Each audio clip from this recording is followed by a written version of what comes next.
Hello and welcome back to Newsroom Nigeria. If this is your first time on this channel, please make sure you subscribe. Join this amazing community we have here. Like this video, also leave your opinions in the comment section below. Without further ado, let's delve right into the details of today's news. Osuntokun speaks on Peter Obi leaving Nigeria after losing to Tinubu at Supreme Court. Peter Obi is not desperate for power and is not frustrated to want to leave Nigeria because he lost an election, says the Director General of the Obi Presidential Campaign Council, Osuntokun, while speaking during a recent interview. The Labour Party chieftain, who was speaking on the 2023 presidential election and the 171-day legal battle seeking to nullify the election of President Bola Tinubu, debunked the speculations that Obi is considering leaving the country. According to him, the Labour Party presidential candidate has achieved all that anyone can dream of having. Laughing to a question by journalists on whether the rumor that Obi may dump Nigeria following his loss at the Supreme Court was true, Osuntokun said, and I quote, "Then you obviously don't know Peter Obi. Why will he be frustrated? Tell me. After all, he is not desperate for power.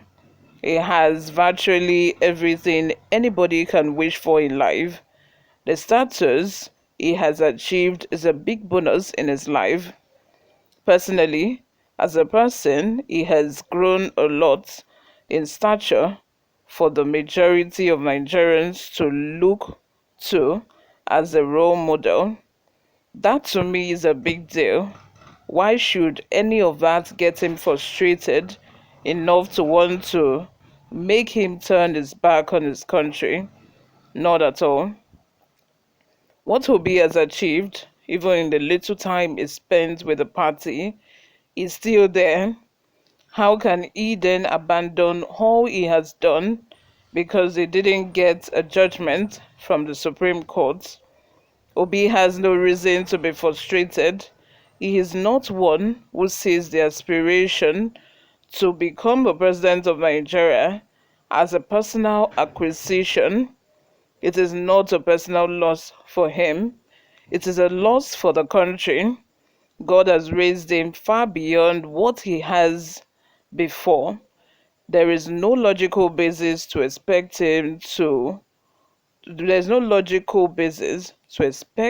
him to be annihilated from Nigeria.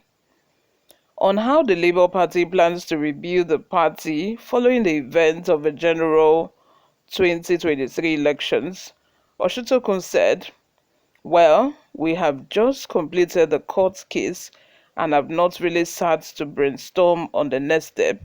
But for a party that has come out strongly to establish credibility for itself in the last election, I would expect Nigerians who have been frustrated with the status quo to find sanctuary in the Labour Party, especially members of the young generation.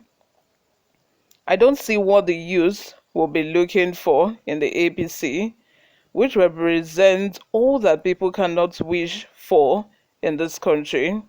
I mean, it is unimaginable that some people at the National Assembly can say they want to buy 160 million Range Rover for each member in this present circumstance.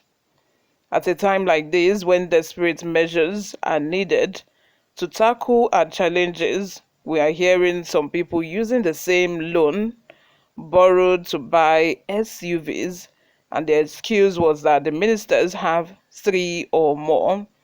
You can see the sickness we are battling. They are not even admitting that they are doing anything wrong. Instead, they are reminding you there is a bigger sinner out there. The public itself has a role to play. It's such a pity that if the members of the National Assembly and Senate, if they should proceed with buying this Range Rover, that is, this country don't finish. That it is gone. It don't finish. That is the end. Because I cannot even explain it. Okay, let's just assume that this country is a business venture that is owned by somebody. Dangote, for example. I'm very sure that the kind of decisions Dangote will not, if his company, is experiencing a bad time, Dangote would not want to buy bulletproof SUVs or Range Rover at a time that his company is facing financial crisis. I know for sure no businessman, no business person that really wishes well for his company or his family will make this kind of terrible decision at a time that the family or probably the business is having a hard time financially. Now Nigeria cannot even solely finance its budget. Nigeria needs to borrow from other countries before we are able to finance our budget. And at the same time, we have senators and House of Representatives who are saying that, oh, look, ministers are using very big cars. We are entitled to it. And it's not as if these vehicles are official vehicles. These not official vehicles because at the end of the day, when these people are leaving office, they are going to take these vehicles. They are going to take them with. They are going to take them along when they are going. It's just a normal thing in Nigeria. We remember during the time of Bello Matawale, the now is the Minister of Defense, when he was the governor of Zamfara State, how he refused, to hand over the cars that he used when he was in office to the next governor. Instead, the governor had to go and hijack the vehicles from his compound in his house, which is the kind of very crazy country that we are in. Everybody sees the money, which is the federal government's money, as a national cake, that let me just go there, take my own and go. It's my time. Once I'm in office, it's my time to chop money. Let me just go there, chop the money and go. That is what everybody's doing.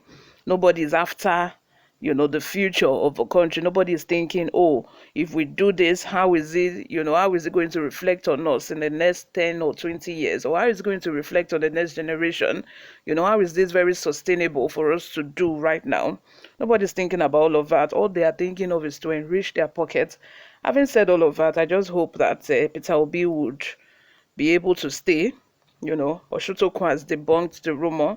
He has said he's not going anywhere. At least he should start the groundwork now. If he knows that he's going to, still vie for the same position in the next election, there are a lot to be done.